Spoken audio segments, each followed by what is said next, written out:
speaker that is my co-chair, Samuel Dickson, why your Alzheimer's disease study is going to fall. Okay, thank you. I'm Stan Dickson. I'm going to talk about why your Alzheimer's disease study is going to fail. I know it's not a happy topic, but as disclosure, I'm an employee of Pentara. We work with dozens of companies. We analyze over 60 trials, and we want to share some of our experiences with you. If you're a client, we're not singling you out. Everyone makes these mistakes. So let's just address the problem, which is quite simple. There's a 99.6% failure rate in Alzheimer's disease clinical trials, which is high, of course. So if you're getting into the business, we welcome your cherry disposition, and good luck. The first reason your treatment might fail, of course, we have to address your treatment doesn't work. So let's just move on from that one. The other reasons that you can fail are you overestimate your effect size. You have over-optimistic expectations, or you cherry-pick historic studies to do your sample size calculations. To talk about over-optimistic effect sizes, I want to explain the winner's curse to you. This is a weakening effect from one phase to the next. So because progression in clinical trial development requires clearing some high hurdles, if you succeed, chances are you have already overperformed, and so you should expect some attenuation. Sources of that are regression to the mean, because you overperformed. Basic decisions on unplanned or subgroup analyses are more likely to be type 1 errors, false positives, so you'll lose power there. You may change your population through inclusion or exclusion criteria, and larger sample sizes in your later trials mean more sites, and that causes some attenuation. So you may cherry-pick your historic studies. This is a huge tendency. You come in, you're trying to maximize your trial, your money in your trial, so you're scraping by with as few subjects as possible. So, of course, when you see donanemab has a great mean to standard deviation ratio, you want to use them to power your study, and that's a mistake. What you really need to recognize is that we have highly variable placebo decline rates, and you need to take that into account. Another mistake you might make is you ask too many questions with one trial. So some questions you ask will split up your sample size, like having unnecessary dose arms. If you do combination therapies, you may end up with 5 arms when you're doing only 2 combinations. Or you can have excessive subgroup analyses, and that'll split up your sample size. Other questions that you may ask will degrade your data quality. So if you have too many outcomes or you have too many time points, you're going to get patient fatigue, and they're just not going to be able to have us high-quality data. You may misuse interim analyses. We have people come into us all the time, and one of the first things they talk about is an interim analysis. Correct uses for interim analysis, of course, you stop for overwhelming efficacy, safety, or futility. You might want to do a sample size adjustment or drop an underperforming treatment arm. Bad reasons, you're curious, you're impatient. That happens a lot. You want to raise money, and I'll tell you right now, if a venture capitalist or investor comes to us, we tell them one of the red flags is they want to do an interim analysis because they're not as confident in their study design or their results or their drug. So if you're confident, just do the study. Don't worry about your interim analysis. Or you're over-optimistic about the effect size and you think you're going to be able to stop soon. Honestly, you'll probably ultimately save money by skipping the interim analysis. I'm not saying you should always. There are good cases for it, but another way that you can lose power is you don't use your outcomes together. In Alzheimer's disease, we have several aspects of the disease, several treatments, and they apply at different stages of the disease. I want to illustrate how this works by looking at a completely concocted scenario. I created 3 outcomes that are completely non-overlapping temporally. You can see that at any given point in the study, if you are enrolling over this treatment period, over the period that covers these 3 outcomes, 2/3 of the patients won't be responding on any single outcome. But if you combine them all together and make a 4th outcome, that outcome 4, it will progress along the entire treatment period. So what this means is that if you have what is a very standard treatment effect size that people are looking at of 0.3 standardized treatment difference, you may start off with a study that should be reasonable in size, but you have to cut that in by a third in this scenario. And this is ridiculous, of course, but that would cause you to go from hundreds of patients to thousands of patients. So, of course, what do? We want to be able to combine evidence across outcomes. Well, the precedent is co-primary endpoints, so add another third on top of that to clear that very steep hurdle, which is a very steep price to pay for precedent. What we really should be doing is combining these together into that fourth outcome, and then you get to the much more reasonable 300, a few hundred subjects in a single composite endpoint. Let me take the time to talk about what I call the 0.06 fallacy, and that's if your p-value is above 0.05, you have proven that your treatment is the same as placebo. You have actively proven the null hypothesis. Congratulations. And that's absolutely not true, and we need to get past that. When you see a p-value of 0.06, that is not that different from 0.05. It's not that different from 0.04. And so please understand what your p-value is telling you, and don't split it into black and white. So when we're looking at a disease-modifying treatment, what we really would like to measure is our underlying disease, but we have several aspects, global, functional, and cognitive, and that's what we can actually measure. That's what we see. How do we combine that together? We like to do it through composites. One of the most very basic is a global statistical test where you take the average of your z-scores and combine them together and make a single outcome. We've done this for some monoclonal antibody studies that have been done in the past few years. You can see that the individual outcomes are represented here for each of these trials, aducanumab, solanezumab, et cetera.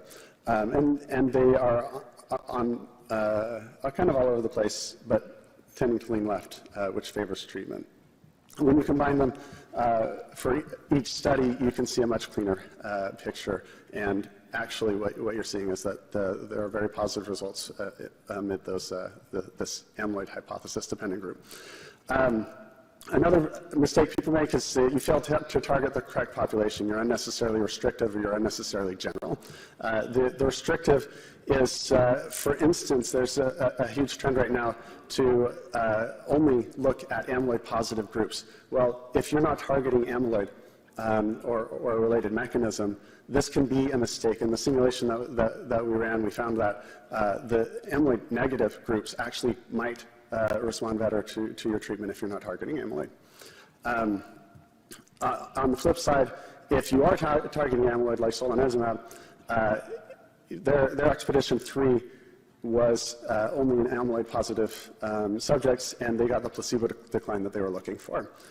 Another mistake you make is you misunderstand your statistical assumptions. There's lots of assumptions that you can make. And I'll just mention one of them is the proportionality assumption. You assume that you've got a placebo decline and then the response is going to be proportional, meaning you take that response and you squish it up towards the top. What this is implying is that you're actually curing some of your subjects, or they reach a certain point of progression and completely stop. And I don't think anyone truly believes we have a treatment that does that yet.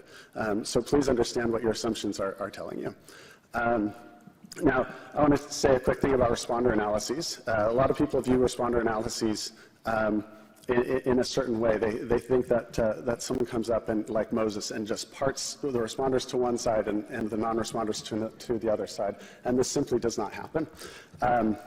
What really happens, if you actually do have a responder population, is you might possibly get bimodality, but by taking this beautiful continuous outcome and making it into a dichotomous outcome, you have worsened your power almost in every possible scenario, except that very narrow window in the shaded region on the graph. If you happen to have selected that as your threshold a priori, then you are in luck, but that's not likely to happen. So another mistake people make is you're too safe with regulatory agencies. In 2013, the draft guidance at the time for Alzheimer's disease had this gem in there which says the clinical dementia rating scale, specifically the CDR sum of boxes, is an example of a suitable tool. Lon Schneider prophetically said the FDA specific suggestion above will be treated as a regulatory requirement, and it has been. We have accepted it as a regulatory requirement in many cases, and that happens for other things as well, the co-primary endpoints for mild to moderate. And what the FDA and other agencies really want is collaboration. They actually do want you to collaborate. There's a false prisoner's dilemma that goes on here. People believe that the best thing for your trial is to keep your head down and do what everyone has done before. And really what you need to do is stand up for your endpoints, understand what's going on, and make your case to the FDA. And they will work with you, and they want to work with you. And so what ends up being best for, what would have been best for the field and moving the field forward is actually what's best for you too, which is standing up for yourself. Another mistake people make is following the crowd.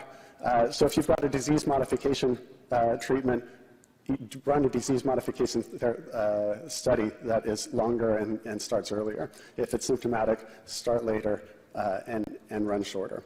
After aducanumab was approved, everyone started asking us about a path to accelerated approval through amyloid imaging and related mechanisms.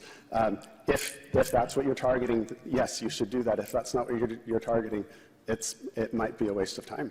Just understand your drug or your treatment. Everyone likes IADIS after the donanemab results, but again, they got great results in their placebo progression, and I wouldn't count on that going forward. I love the composite scores, though, and so please keep doing that. You tell the wrong story, and I want to use aducanumab's complicated story for this. They used PRIME and EMERGE, and I think they should have used ENGAGE and EMERGE. They should have stuck with their phase 3 studies. And you'll say, well, the CDR sum of boxes didn't hit and ENGAGE. Yeah, but if you look at all of the totality of evidence, looking at CDR sum of boxes, ADAS-Cog and ADCS-ADL, and MMSE all together, what you end up seeing is in ENGAGE or in EMERGE alone, you had a p-value of 0.0001. And for eMERGE, you had it got worse, of course, because that was the failed study. But the p-value with ENGAGE and eMERGE together is 0.0003. So that comes back to believing this 0.06 fallacy.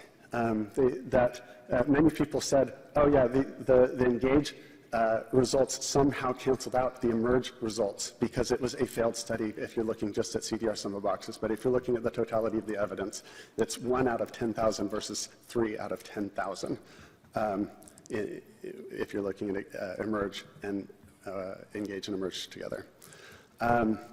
So at the end of the day, we have these 10 reasons why your study might fail. If your treatment doesn't work, we'll help you find that out as soon as possible.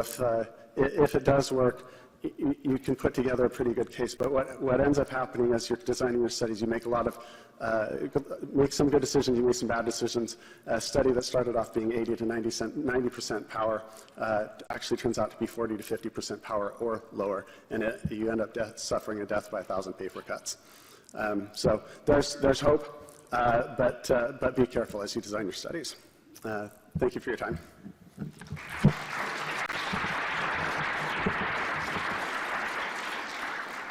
Thank you very much. We have time for a very short question, if you have one.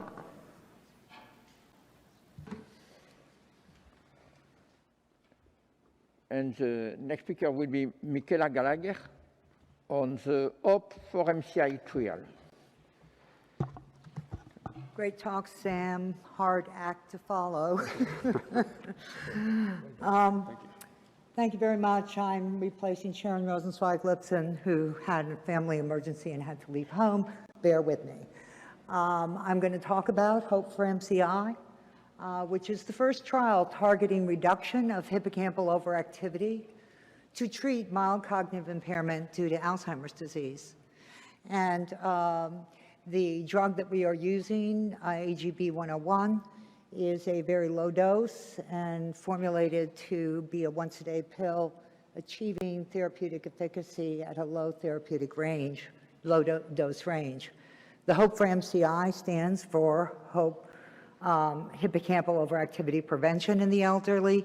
As I said, this is the first trial really targeting it. It follows a phase 1A trial in which different cohorts of amnestic mild cognitive impairment patients were treated using a within-subject crossover counterbalance design across a range of drug treatment. And we discovered that there was a low-dose range that is substantially below the efficacy range for seizure treatment or seizure indications.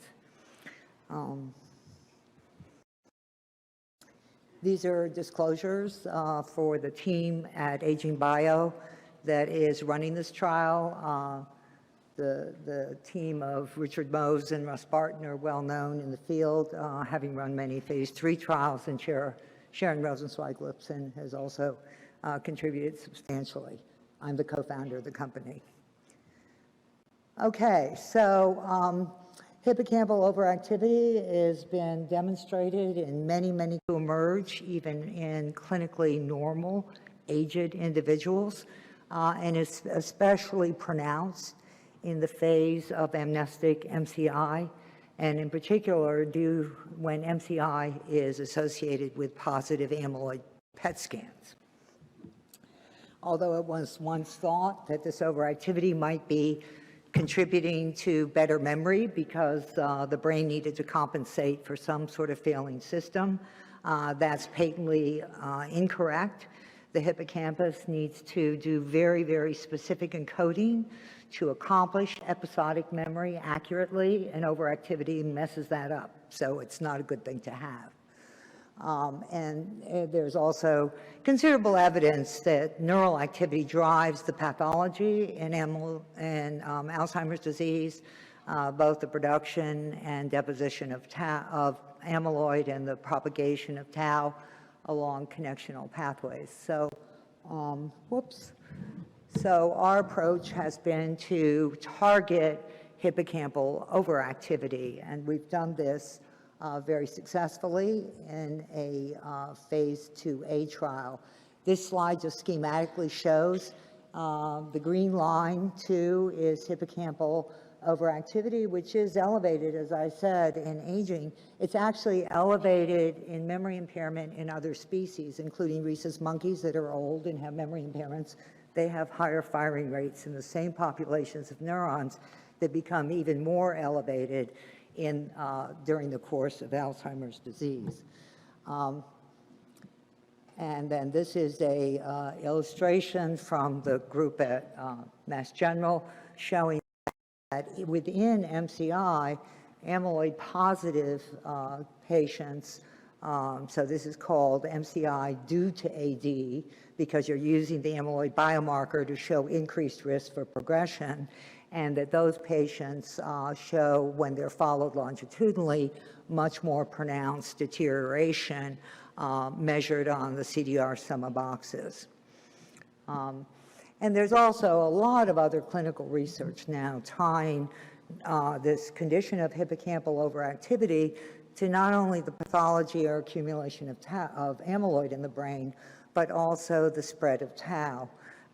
Tau is originally localized in the entorhinal cortex or transentorhinal region, and it's spread in the disease, and in addition, accompanying impairments in neurodegeneration seem to follow its course and is